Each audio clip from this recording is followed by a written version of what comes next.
Alright, so today we're going to be doing a little video on swapping tires. I've got my 240 over here on the bike, and we're going to be going back to the 200 for the drag race tomorrow night. And we're just going to kind of see how it goes. First things first, I'm going to be taking off these little axle sliders. I've got one on this side and one over here on the pumpkin. That'll allow me to get in there to get to the axle. Next up, before we go lifting this thing off the ground, we're going to loosen up these two tension bolts with a 6mm Allen. And we're also going to break free the axle while it's still on the ground. You could do this a couple different ways. One way is to fashion together something like this, all nice and welded together. Fits in there like a charm. And this uses a 5/16 deep wall socket to break that free. Or you could go the route I did. Buy yourself a 24mm Allen key. Works like a charm. Alright, now I've got my motorcycle up on my stand. Barely lifted off the ground. Next up, we're going to be removing the ABS sensor. Be sure that doesn't come in contact with any magnets or near them. We're also going to be removing these two bolts to take off the brakes. One note on that last one, I did remove this bolt to take off this bracket to kind of get that ABS sensor out of the way for right now. Next up, we're going to be taking out the tensioner bolts, and we're going to be removing the axle about halfway. Alright, removing the axle about somewhere right in about here will still allow the axle to hold the weight of the wheel up. Meanwhile, we're going to come onto the other side and we're going to loosen up the pumpkin, which is this big guy right here. It's held onto the swing arm by 4 bolts, 2 up top and 2 down on the bottom. Alright, now I've got the 4 bolts removed. As you can see, it didn't displace that much because I didn't really raise the back tire that far off the ground, only half an inch or so, maybe that. On the other side, we're ready to take out the axle. Just mind the order that the things go in here.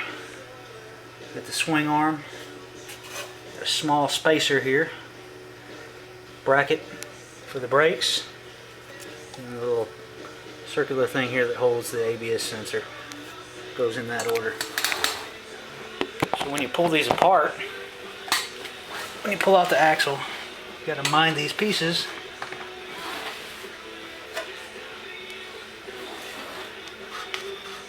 Because they will come on out.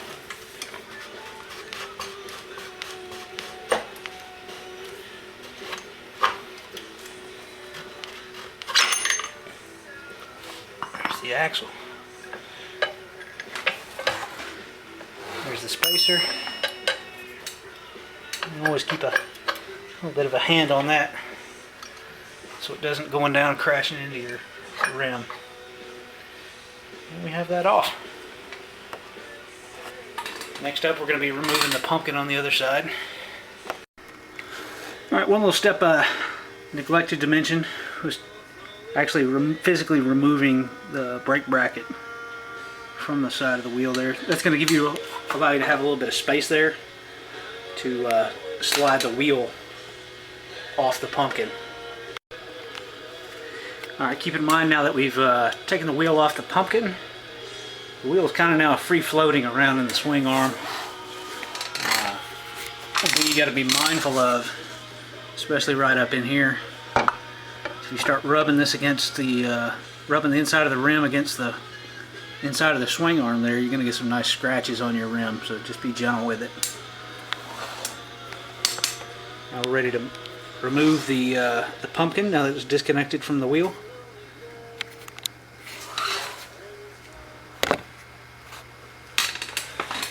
Mind my legs.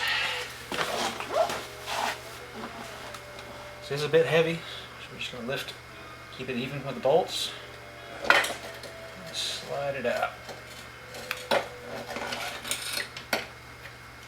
set it down.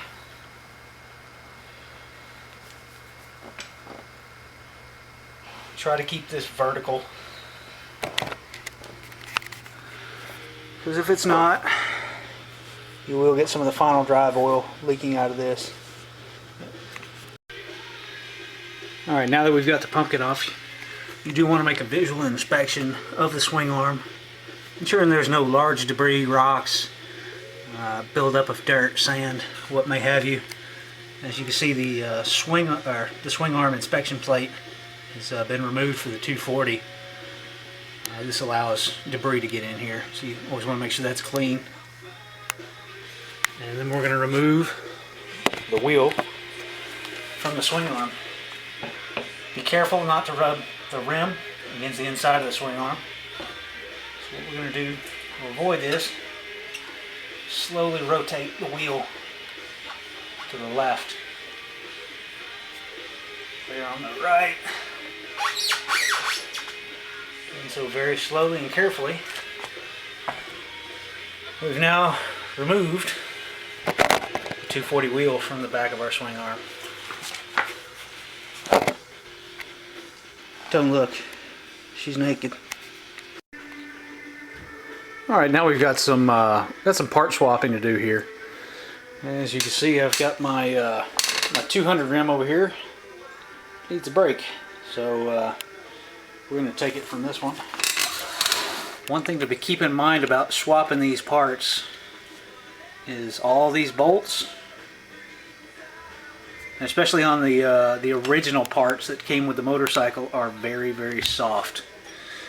This pops off, especially these little guys in here by the ABS pad, sensor, whatever it is. This is another part that you don't want to get magnets by. And again, especially the original bolts that come with this are very, very soft. In the manual it says to replace these every time you switch these parts or use these bolts. I found that mine failed after just 2 swaps. I stripped one of these and ended up having to go buy some more. So they're cheap. Just go down to your Yamaha shop, order about a few sets, especially if you're going to be planning on swapping these tires a lot. So we'll go ahead and remove the 10 of these. 5 on the outside, 5 on the inside. And those are going to correspond right over here. Alright, as you can see, I've got the disc brake and the sensor off of my 240. And I've got it ready to go on to my 200. Always keep in mind how fragile these little guys are. Not sure if you can see in my book here, but right here we've got our ABS sensor. As you can see, it tells me to get a new bolt every time. Just inspect them. If they look like they're going to strip on you, just replace it with a new and save yourself the trouble of trying to tap that thing out of there. Torque specs, 8 Newton meters or 5 foot-pounds of torque on those guys. And for the disc brake, 23 Newton meters or 17 foot-pounds of torque. Keep in mind these are also supposed to be Loctited in. Although I plan on switching this back here Saturday in 2 days, so I think I'm going to probably forego that one. Alright, flip the wheels over once we've got that all done on the other side with the disc brakes. Now we're going to be removing the wheel hub and the dampeners, as well as the dust covers. We're going to be removing that from the 240 and putting those over here in the 200. Alright, after we remove the 3 little Allen bolts with a 3mm wrench, the little cover comes off. You got this little guy here. It's removed with a set of needle nose pliers. Probably go flying somewhere. Yep, like that. And then the hub comes off. Comes right out. whole thing. Important thing to remember with the hub dampeners there, the little rubber pieces, they go in a little specific order. And it's, if you think about it this way, the one piece is curved, and it's curved just kind of like the spokes on the rim here. So if you keep that in mind, shouldn't have any problem. Really, I don't even think they'll fit the other way. Once those get transferred over to the 200, hub goes in right over the top. Then with the little ring that I pulled out with the needle nose and the cover, you're done with changing parts on the wheel. Alright, once we get the hub in and the little retainer ring, note that this can really only go in here in one way. This has got a little, the hub has a little notch right here where the open side of the ring fits. Also be sure you ensure that the ring sits in the seat that it's supposed to be in and not below it. And there she is. And there we have it.